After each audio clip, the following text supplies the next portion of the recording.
তো হ্যালো বন্ধুরা, কেমন আছো তোমরা সবাই? আশা করছি সবাই খুব ভালো আছো আর আমিও ভীষণ ভালো আছি।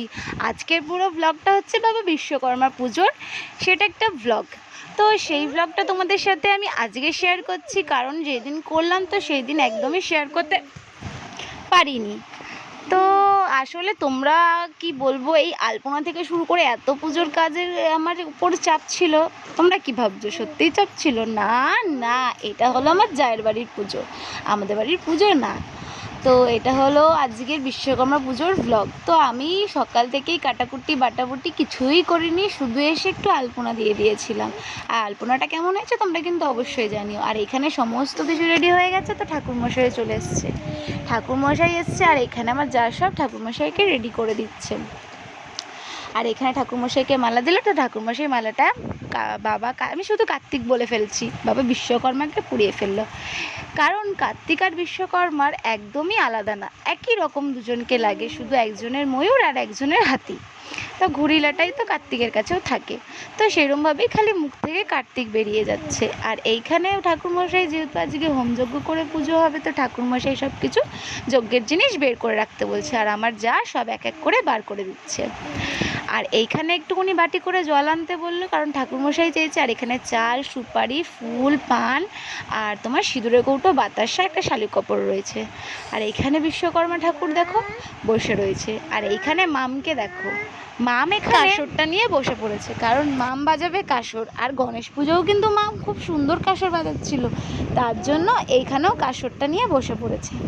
আর এইখানে মামকে দেখে মামের জেঠু হাসছিল, আর আমি মামকে বলছিলাম মাম একটু জোকার দাও তো।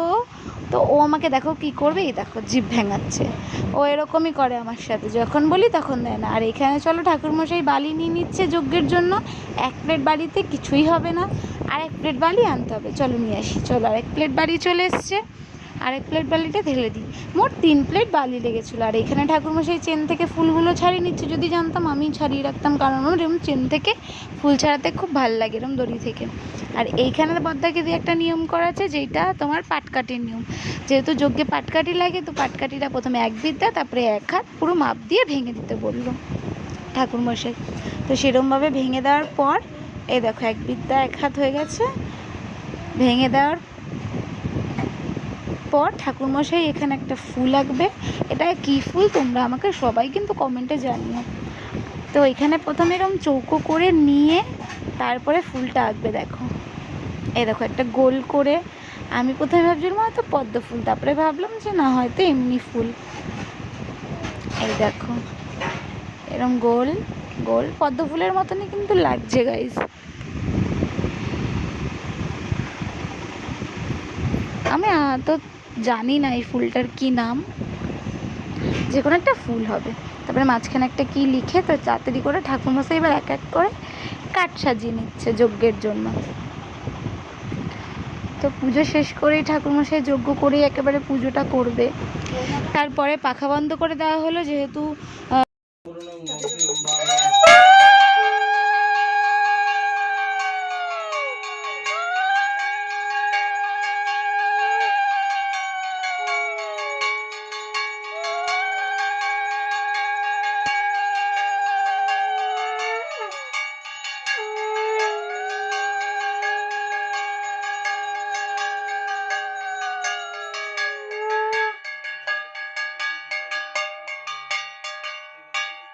তো সবাই তোমরা এখানে আমার উলুধ্বনি দেওয়াটা শুনতেই পেয়েছো আশা করি। তো আজকে তোমরা কি জানো কেউ যে উলু দিয়ে কেন পুজো করতে হয়, বা লক্ষ্মীর ঘট পাতার সময়, যে কোনো ঘট পাতার সময় কেন উলু দিতে হয়? তাহলে তোমাদেরকে একটা গল্প বলি। উলুটা দিতে হয় কারণ একজন ব্রাহ্মণ আর তার মেয়ে জঙ্গলে নারায়ণের পুজো করতো। তো তারা নারায়ণের যখন পুজো করতো, তো মেয়েটাকে একটি রাক্ষস হরণ করে নিয়ে গিয়ে বিয়ে করে। তো যেহেতু বিয়ে করে নিয়েছে, তো মেয়েটার বাবা বলেছে যাই হয়ে যাক, তুই কিন্তু আর বাড়িতে কখনো ফিরে আসবি না। তো সে তার রাক্ষস বরের সাথেই থাকতো। তো থেকে সে সেখানেই নারায়ণের আরাধনা করতো। তো একদিন তার বর গেছিল শিকার করতে। সে অর্ধেক রাস্তা দিয়ে ফিরে চলে এসে দেখে তার বউ নারায়ণের মন্ত্র জপ করে আরাধনা করছে। তো তখন সে সেই ব্যাপারটাতে খুব রাগ করে আর বলে তার বউকে যে তুমি কখনো আর এরকম মন্ত্র জপ করে পুজো করবে না, সেটা আমার পছন্দ না। তো তার জন্য বলেছিল যে তুমি এই নারায়ণ শিলাটাকে জলে ভাসিয়ে দিয়ে আসবে। তো ভাসিয়ে যেহেতু দিয়ে আসতে বলেছিল, তো তার তখন খুব দুঃখ হয়েছিল। তো সেই মেয়েটি নিয়ে নদীর ধারে নারায়ণ শিলাটাকে জলে ভাসিয়ে দিয়ে ভেবেছে যে সে নিজেও নিঃস্ব হয়ে যাবে, মানে নিজেও জলে ভেসে যাবে। তো তখন নারায়ণ নিজে এসে তাকে বলেছিলেন যে ঠিক আছে, তোমাকে তোমাকে মন্ত্র জপ করে পুজো দিতে হবে না, তুমি যে কোনো পুজো উলুধ্বনি দিয়ে দিতে পারো যদি মন্ত্র না জানো, তাতে তোমার বরেরও অখুশি হবে না, তুমিও তোমার পুজোটাও আমি গ্রহণ করতে পারবো। তো সেই থেকে আমরা যে কোনো ঘট বসানোর সময় যারা মন্ত্র জানে না তারা উলু দিয়ে ঘট বসায়। তো এই হচ্ছে উলু দেওয়ার গল্প, যে কেন আমরা উলু দিয়ে ঘট বসাই। আর এই গল্পটা একমাত্র আমার বান্ধবী বলেছিল বলেই আমি জানতে পেরেছিলাম। তো ওই এসব আমাকে বলেছিল যে এইরকম আমরা কেন উলু দিয়ে পুজো দিই, তো সেটা আমি তোমাদের সাথে শেয়ার করলাম। আর এইখানে দেখো ঠাকুরমশাই গরম করতে ঘি বসিয়ে দিয়েছে, যেহেতু যজ্ঞে ঘি লাগে, আগুনে ঘি ঢালতে হয়। আর এইখানে বেলপাতা আছে, এখানে 50টা না কটা বেলপাতা ছিল, তার মধ্যে বৌদিকে আরও 28টা না কটা বেলপাতা ঠাকুরমশাই বাছতে বলেছিলেন। তো বৌদি সেটাই বসে বসে বাজছে। আর এইখানে দেখো বেলপাতাগুলো বৌদিদের বাড়িতে তো তোমরা এর আগে দেখিয়েছো, তোমাদের একটা ভ্লগে আমি শেয়ারও করেছি, অনেক বড় বেলগাছ ছিল। তো রিসেন্টলি সেই বেলগাছটা কাটা হয়ে গেছে, যেহেতু ওইখানে ঘর বাড়ি হবে, তো তার জন্য বেলগাছটা কাটা হয়ে গেছে। আর এখন বেলগাছ বলতে শুধু আমাদের বাড়িতে আছে। আর এইখানে বৌদি 28টা না কটা বেলপাতা বলেছিল, তো সেটা বেছে নিচ্ছে। আর এইখানে একদম যজ্ঞের জন্য সব প্রিপারেশন হয়ে গেছে। আর এখানে আমি বসে না মামের কথা ভাবছি, যে এতক্ষণ পাখা বন্ধ মাম এতক্ষণ ঘেমেও যাচ্ছে প্রচুর। তো ঠাকুরমশাই একেবারে যজ্ঞ করতে করতেই পুজোটা স্টার্ট করে দিয়েছে। আর ওইটুকুনি সময় এসে খুব ভালো মতনই পুজো করেছে, দেখে খুব ভাল লাগছিলো। আর এই দেখো যজ্ঞের আগুন জ্বলে গেছে। আর সবথেকে বড় কথা দেখবে, যজ্ঞের আগুন যত বলে যে যখন আমাদের 1 বছর এখানে গণেশ পুজোয় ছিলাম যজ্ঞের আগুন নাকি যত উপর দিকে যায় তত তোমার ঠাকুর পুজোতে সন্তুষ্ট হয়।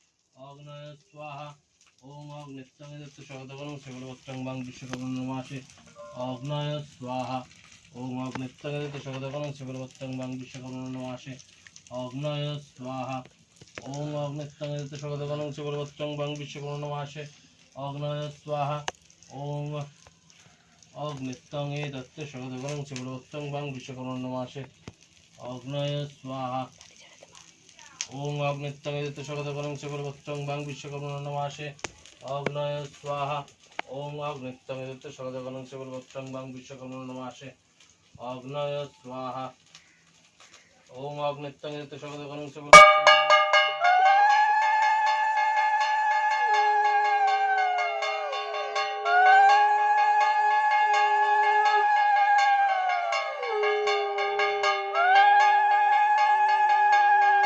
তো চলো আজকের ব্লগটা এইটুকুনি। ব্লগটা কেমন লাগলো অবশ্যই জানাবে, আর ভালো লাগলে লাইক কমেন্ট সাবস্ক্রাইব করে দেবে, আর পাশে থাকা বেল আইকনটা অন করে নেবে যাতে আমার ভিডিও দেওয়ার সঙ্গে সঙ্গেই তোমরা নোটিফিকেশান পেয়ে যাও। তো চলো টাটা, দেখা হচ্ছে পরের একটা ব্লগে। বাই।